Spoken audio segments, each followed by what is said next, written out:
Melihat ke muka, ditulis oleh Insinyur Soekarno pada Surat Kabar, Suluh Indonesia Muda, tahun 1928. Rencana yang pertama dalam Persatuan Indonesia ini mempunyai sifat rencana, pembuka. Pembuka untuk segenap perbuatan, daya upaya dan usaha, yang oleh Persatuan Indonesia akan disajikan di hadapan kaki kita punya ibu, yakni kita punya tanah air, sebagai suatu pendahuluan, daripada segenap perbuatan dan fiil yang akan ia sajikan di dalam kita punya perjuangan ke arah kemerdekaan tanah air dan bangsa. Bagaimanakah sifatnya kita punya perjuangan itu? Kita punya perjuangan pada hakikatnya ialah perjuangan roh, ia ialah perjuangan semangat, ia ialah perjuangan roh. Ialah suatu perjuangan yang dalam awalnya lebih dulu harus menaruh alas-alas dan sendi-sendinya tiap-tiap perbuatan dan usaha yang harus kita lakukan untuk mencapai kemerdekaan itu, alas-alas yang berupa roh merdeka dan semangat merdeka, yang harus dan musti kita bangun-bangunkan, harus dan musti kita hidup-hidupkan dan kita bangkit-bangkitkan, bila mana kita ingin akan berhasilnya perbuatan dan fiil tadi. Sebab selama roh dan semangat ini belum bangun dan hidup dan bangkit, selama roh dan semangat yang berada di dalam hati sanubari kita masih mati, selama roh itu masih roh perbudakan, selama itu akan sia-sialah perbuatan dan usaha kita, ya, selama itu tak dapat ia kita melahirkan suatu perbuatan dan usaha yang luhur. Sebab perbuatan tidak bisa luhur dan besar, jikalau ia tidak terpikul oleh roh dan semangat yang luhur dan besar pula adanya. Oleh karena itu, maka kita pertama-tama haruslah mengabdi pada roh dan semangat itu. Roh muda dan semangat muda, yang harus menyerapi dan mewahyui segenap kita punya tindakan dan segenap kita punya perbuatan.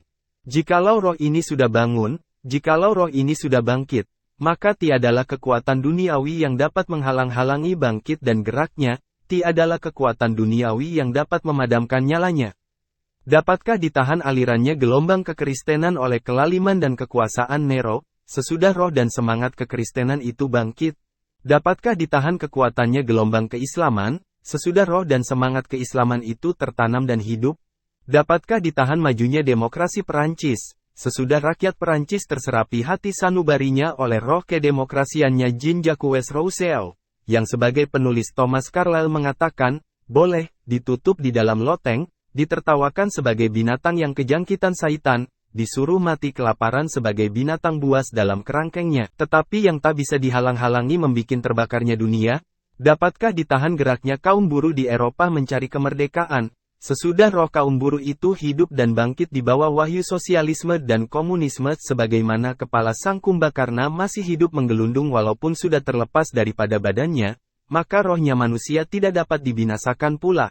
Bahwasanya, tiada satu rakyat yang dapat diperbudak, jikalau rohnya tidak mau diperbudak. Tiada satu rakyat yang tidak menjadi merdeka, jikalau rohnya mau merdeka. Tiada satu kelaliman yang dapat merantai sesuatu roh, jikalau roh itu tidak mau dirantai. Begitulah pendekar India Sarojini Naidu berkata.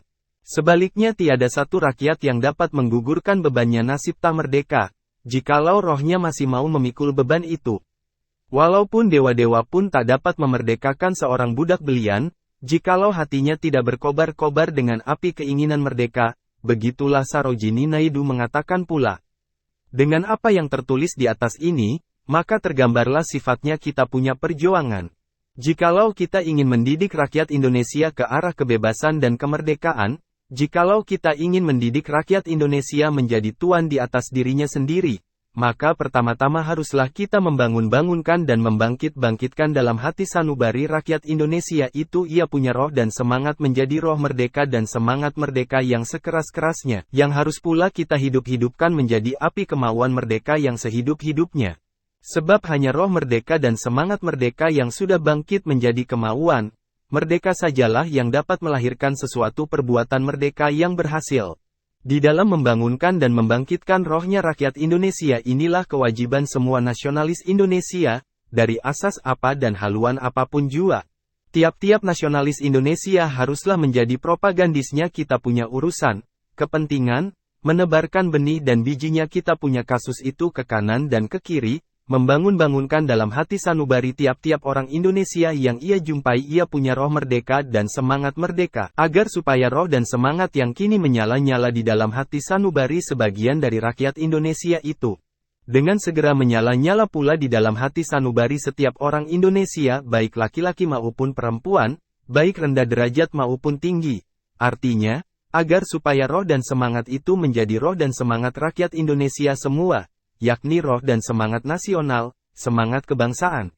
Dan jikalau roh nasional itu sudah hidup dan bangkit, jikalau hati sanubari segenap rakyat Indonesia sebagai bangsa atau nati sudah berkobar-kobar oleh apinya roh itu, maka kemauan merdeka yang kini berapi di dalam hati sanubarinya sebagian daripada rakyat Indonesia itu harus pula melebar dan mendalam menjadi berapi di dalam hati sanubarinya semua rakyat Indonesia, yakni menjadi kemauan nasional, nasionale will, yang tidak boleh tidak, pasti melahirkan perbuatan dan fiil nasional pula, tindakan nasional. Dan percayalah, tindakan nasional inilah yang menjadi pembawanya Indonesia merdeka. Dalam usaha membangun-bangunkan dan membangkit-bangkitkan roh dan semangat nasional ini, maka nasionalis-nasionalis kita tidak boleh lalai, bahwa tiap-tiap geraknya roh nasional hanyalah bisa terjadi, jikalau rakyat itu mempunyai harapan atas berhasilnya usaha kekuatan sendiri dan mempunyai kepercayaan dalam kekuatan sendiri itu. Tiada contoh daripada riwayat dunia, yang menunjukkan adanya sesuatu roh nasional, yang tidak terpikul oleh harapan dan kepercayaan ini.